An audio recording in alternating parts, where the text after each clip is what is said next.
before breakfast and I'm getting ready to make my Stewart steak. I dug the pit yesterday, so we didn't have to fuss with this morning. And I'm just getting ready my vegetables. So I've got some mushrooms cut up, I've got some French shallots, you can use onions instead. And I just wanted to show you guys how to peel a carrot without a peeler. I've got my knife, it's sharp, you just drag it along the carrot. And it just takes the very first layer off. You can see the difference in the skin and where it's been shaved off. This way you're not wasting, I mean you can go and do this, but you're going to waste carrot. You don't need to, it's just easier to scrape it. As long as you have a sharp knife, this will be super easy. Alright, so I'm done cutting up all my vegetables. If anybody's curious, this is what a French shallot looks like. It just looks like a little baby onion. And for all intents and purposes, it tastes pretty much like an onion. So I'm just going to mix all up the vegetables. Keep them in the center. I want kind of thin, long package. See that? So I'm going to put a little bit of pepper, a little bit of salt, a little bit of just some garlic powder. I also have a little bit of thyme. I can get it open. A little bit of thyme.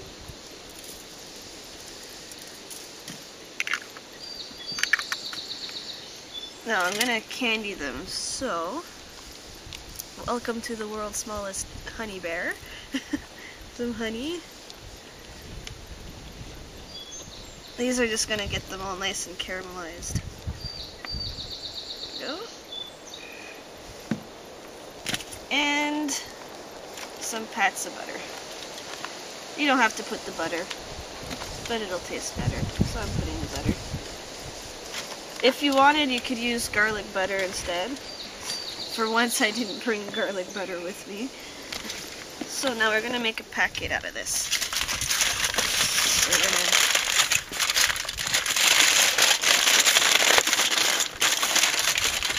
bring the two sides together and then just keep folding down the sides, and then we're gonna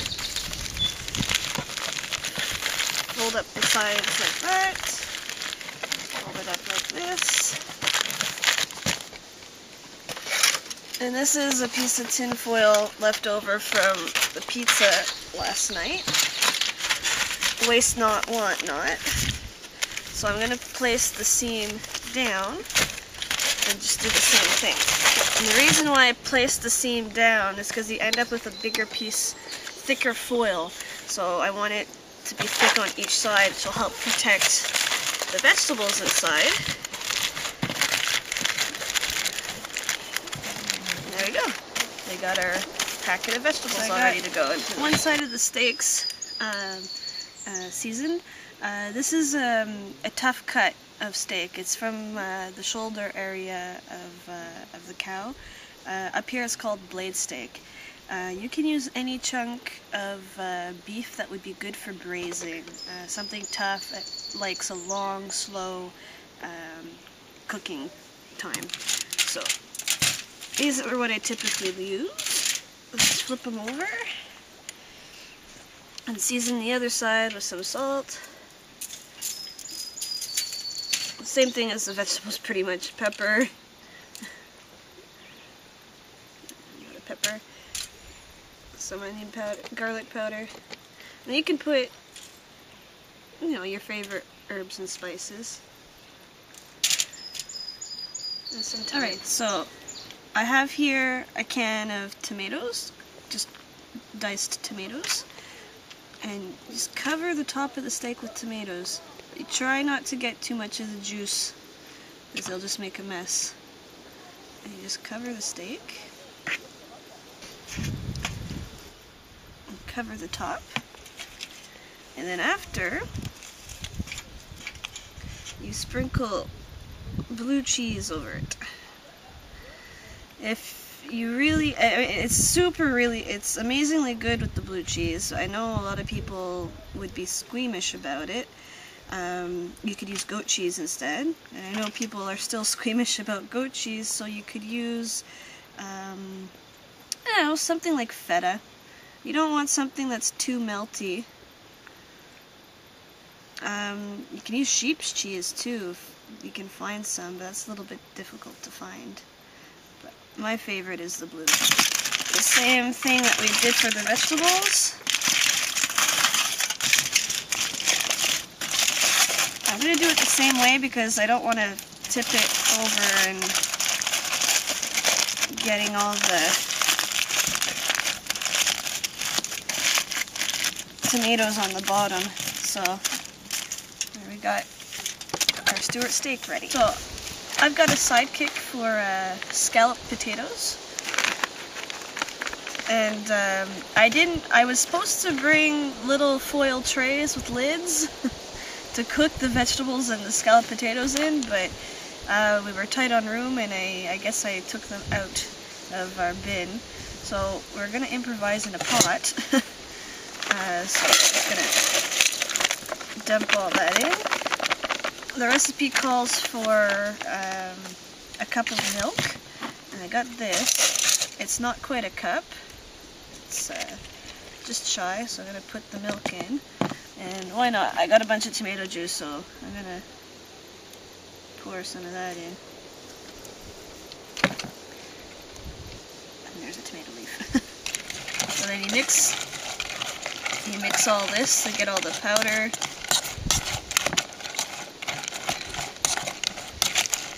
This is the annoying part. So it also calls for a tablespoon of butter. I'll just put a couple pats of butter in there.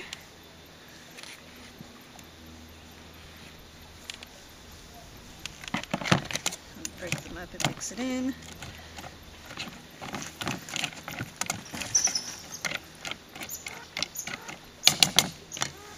And because I've got some, I'm going to dump in some extra cheese.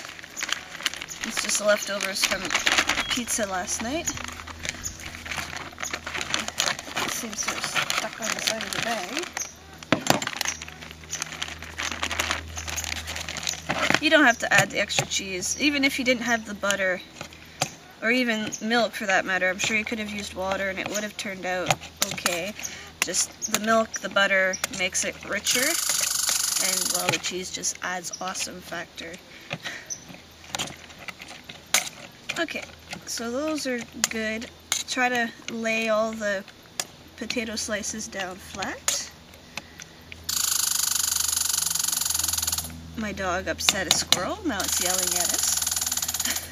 So we improvised the lid, because we don't even have a lid. So put that on. And then I'm gonna, another scrap piece from last night's pizza.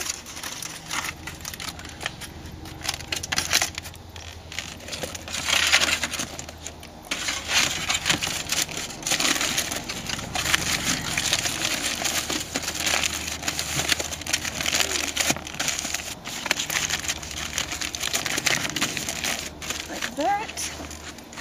And then there's another one to keep sand from getting into it.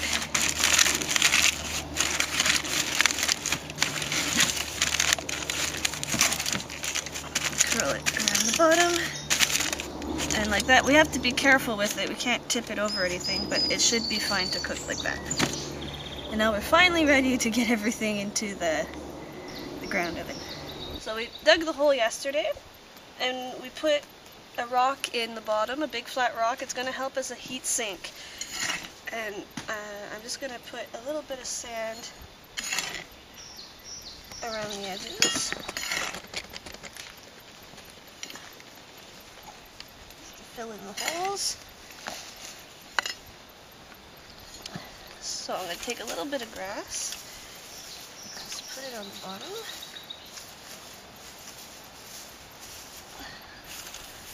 A little bit put on the side here. So I'm going to put the potatoes here. Put this on it too. It's just a lid from a bigger pot. One steak. I'll put the other steak. And then I'm going to put the vegetables. The vegetables I'm putting lower down. They won't need to cook quite as much as everything else. And then you just cover everything with grass. The grass helps, it makes a little bit of a barrier. It helps keep the sand off of it. And it helps act, it puts moisture in, so it'll be a slow, cold, and slow and wet, moist cooking. And now, the fun part, you just shovel the dirt back on.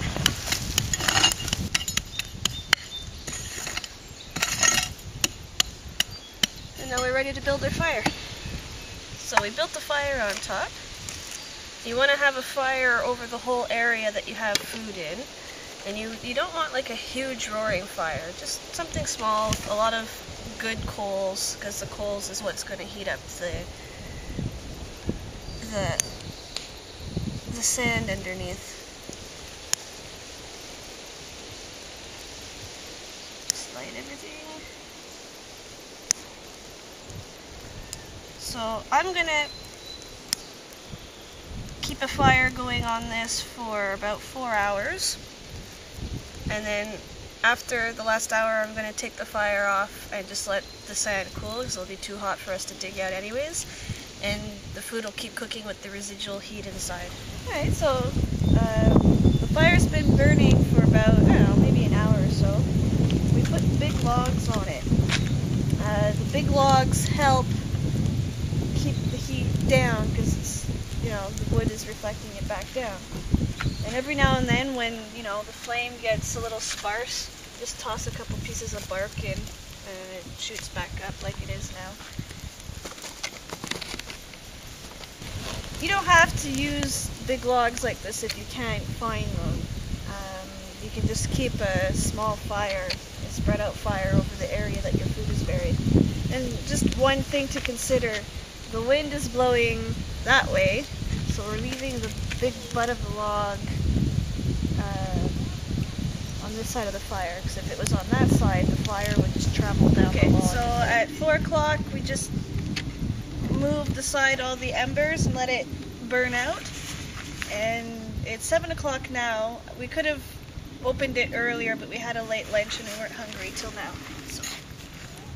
Oh, that's still really hot.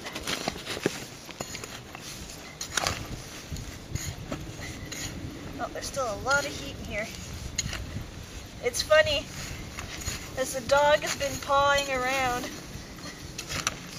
smelling the food, and I guess that's a good sign.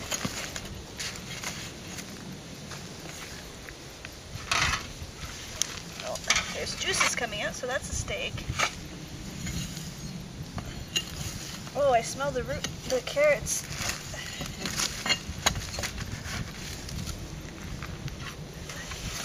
There's another steak.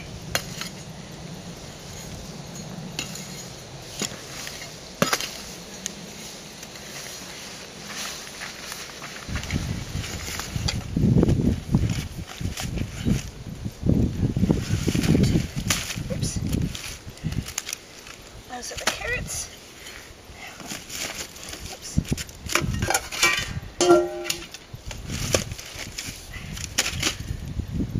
There's all our food. Alright, so start with the potatoes.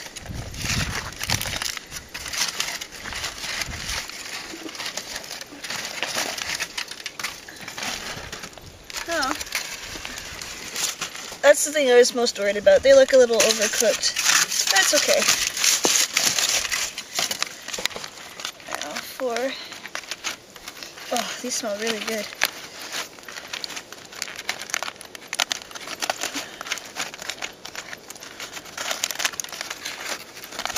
Oh yeah.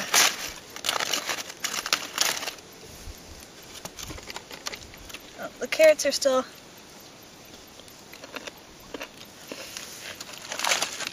crunchy.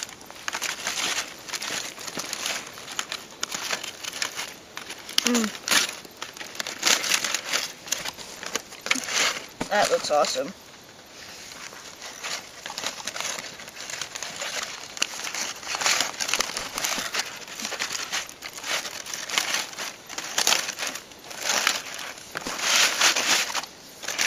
Now, the steak looks well cooked.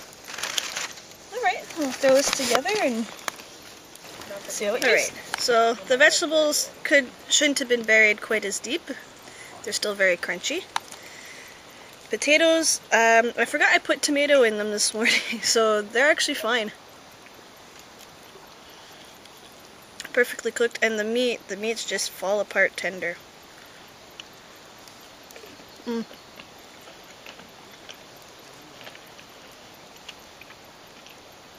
Definitely worth all the work.